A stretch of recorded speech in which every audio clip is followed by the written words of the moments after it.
Hola a tots, avui ens trobem aquí al Club Nàutic Estartit, on es celebra la tercera jornada del Campionat d'Espanya de la classe Europa. Estem ara amb el Tomàs Gallart. Hola Tomàs. Hola. Que és el director i gerent del Club Nàutic Estartit. Aquest club no és el primer cop que acull un campionat d'aquestes dimensions, oi? No, a veure, el Club Nàutic jo crec que han de fer activitats i esportives i per tant, de tant en tant, doncs, procurem fer algun campionat d'Espanya, algun campionat de Catalunya, d'Europa o fins i tot hem fet algun campionat del món. Quina repercussió porta pel club i per l'Estartit en si acollir un campionat així? Bueno, en un lloc com l'Estartit, que és un lloc que és molt d'estiu, no?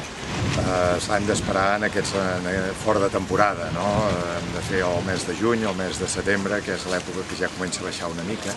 I jo crec que per una població com l'Estartit, organitzar activitats d'aquestes és bo per al poble i per tots, no?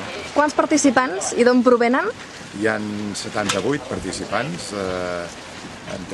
Principalment venen de les comunitats valencianes, n'hi ha de Dénia, Alacant, Torrevieja, després en tenim de la Balear, que venen de Maó, d'Eivissa, i de catalans, que n'hi ha molts, no? També tenim 3 participants portuguesos, que ens van demanar autorització, van donar autorització per poder fer aquest campionat. Així ja no seria campionat d'Espanya, ben bé. Tot i que ells no podran ser mai, encara que guanyessin, no podrien ser mai campions d'Espanya, però sí que els interessa poder estar amb els millors, no? Clar.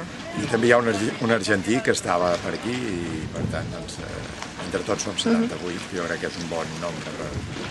I, breument, alguna pinzellada del moment actual en què es troba el club? Potser algun tipus de projecte en especial que estigui duent a terme? Bueno, el club sempre anem fent, no? Tenim el port esportiu, que a l'estiu tenim molts visitants, molta gent que és un bon punt de recalada a la costa catalana, els que baixen de França i tots els valers aquests que van cap a les Balears, doncs estem molt ben situats a la costa, no? Geogràficament. Geogràficament. I després, doncs, bueno, també tenim les activitats d'escola de vela i anar fent campionats, no? Jo crec que és el que els hi toca fer als clubs. Molt bé, doncs que seguiu així. Moltes gràcies. A vosaltres, gràcies.